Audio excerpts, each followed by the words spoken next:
નમસ્કાર વિદ્યાર્થી મિત્રો, હું છું કૌશલસિંહ રાણા. અમારી યુટ્યુબ ચેનલ રાણા બ્રધર્સ પર આપનું હાર્દિક સ્વાગત છે. આજના વિડીયોમાં આપણે ધોરણ 11 કોમર્સ વિષય છે આપણો વાણિજ્ય, અને આપણો જે પાઠ છે પહેલો, એનું નામ છે ધંધાનું સ્વરૂપ, હેતુ અને કાર્યક્ષેત્ર. એનો એક આપણું ટોપિક ભણવાનું છે આજે, આર્થિક પ્રવૃત્તિના પ્રકાર. જે પણ વિદ્યાર્થી મિત્રોએ આગલા વિડીયોઝ નથી જોયા એમના માટે સલાહ છે કે પહેલા તમે જે 3 વિડીયો આપણે ઓલરેડી ભણી ચૂક્યા છીએ આ પાઠના, એ 3 વિડીયો જોઈ લેજો, જેનાથી તમને આજના વિડીયોમાં વધારે સમજ પડશે. તો એ વિડીયોની લિંક હું તમને ડિસ્ક્રિપ્શન બોક્સમાં આપી દઈશ, ત્યાંથી તમે સરળતાથી જોઈ શકો છો. તો શરૂઆત કરીએ આપણે આજના વિડીયોથી. આજનો આપણો ટોપિક છે આર્થિક પ્રવૃત્તિના પ્રકાર. કે આપણે જે આર્થિક પ્રવૃત્તિ વિશે ભણ્યા હતા કે કોઈ પણ એવી પ્રવૃત્તિ જેના બદલામાં આપણને શું મળે છે, નાણાં મળે છે અથવા તો રૂપિયા મળે છે. તો એના અહીંયા આપણી પાસે 3 પ્રકાર છે કે 3 અલગ અલગ રીતે આપણે શું કરી શકીએ, નાણાં મેળવી શકીએ છીએ. તો એમાંના 3 પ્રકાર છે આપણી પાસે.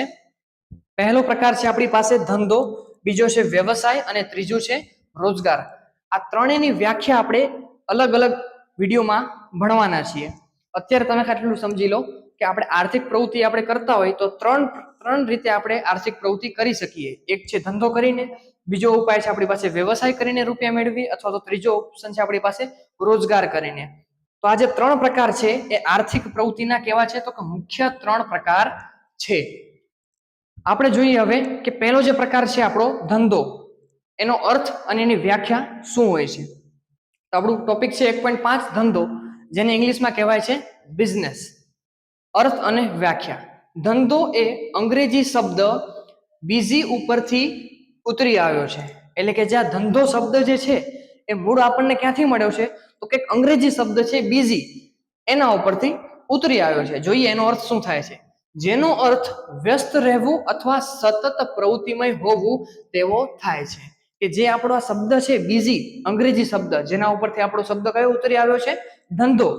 તો એનો મતલબ શું થાય છે, તો કે સતત પ્રવૃત્તિમય રહેવું, એટલે કે સતત કોઈ ને કોઈ કામ કરતું રહેવું, એનો મતલબ એ થાય છે.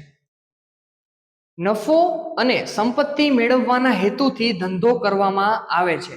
કે ભાઈ આપણે એ તો જાણી લીધું કે આર્થિક પ્રવૃત્તિનો એક પ્રકાર છે કયો, ધંધો. પણ એ શું કામ કરીએ છીએ, તો અહીંયા આપણને કીધેલું છે કે નફો અને સંપત્તિ મેળવવાના હેતુથી.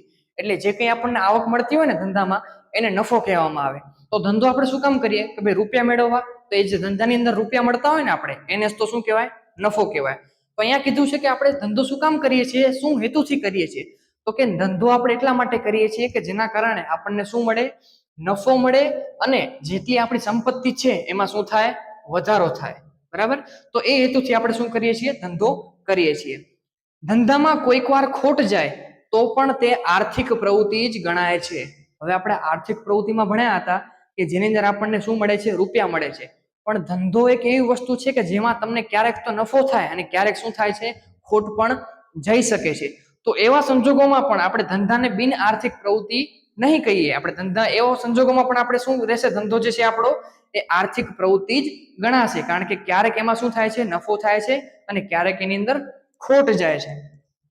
પ્રોપર પરિભાષા જોઈએ ધંધાની તો શું કીધું છે કે ધંધો એ નફાના હેતુથી કરવામાં આવતી કોઈ પણ કાયદેસરની આર્થિક પ્રવૃત્તિ છે. એટલે ધંધો શું છે કે એક પ્રકારની આર્થિક પ્રવૃત્તિ છે, પણ એનો જ તો પ્રકાર છે ધંધો. તો અહીંયા આપણને શું કીધું છે કે જે ધંધો જે છે એ નફાના હેતુથી કરવામાં આવતી કોઈ પણ કાયદેસરની આર્થિક પ્રવૃત્તિ છે, કે કોઈ એવી પ્રવૃત્તિ છે જેના બદલામાં આપણને શું મળે છે, નફો મળે છે. એને આપણે શું કહીએ છીએ, એને આપણે ધંધો કહીએ છીએ. તો આજના વિડીયોમાં બસ આટલું જ. આજના વિડીયોમાં આપણે 3 પ્રકાર શીખ્યા. કયા કયા, તો કે આર્થિક પ્રવૃત્તિના મુખ્ય 3 પ્રકાર છે, ધંધો, વ્યવસાય અને રોજગાર. એમાંથી આપણે ધંધા વિશે ભણી ચૂક્યા કે ધંધાની વ્યાખ્યા અને એનો અર્થ શું છે. આવનારા વિડીયોમાં આપણે ધંધાની લાક્ષણિકતાઓ શું હોય છે, એના હેતુઓ શું હોય છે, એના વિશે ભણીશું. અને ત્યારબાદ આપણે વ્યવસાય અને રોજગાર વિશે પણ ભણીશું. તો મળીએ આવતા વિડીયોમાં. આ વિડીયો તમને કેવો લાગ્યો તમે કોમેન્ટ સેક્શનમાં જણાવી શકો છો. વિડીયો ગમ્યો હોય તો લાઈક કરજો, શેર કરજો અને અમારી ચેનલને સબસ્ક્રાઇબ કરજો. મળીએ આવતા વિડીયોમાં. ત્યાં સુધી જય હિન્દ, જય ભારત.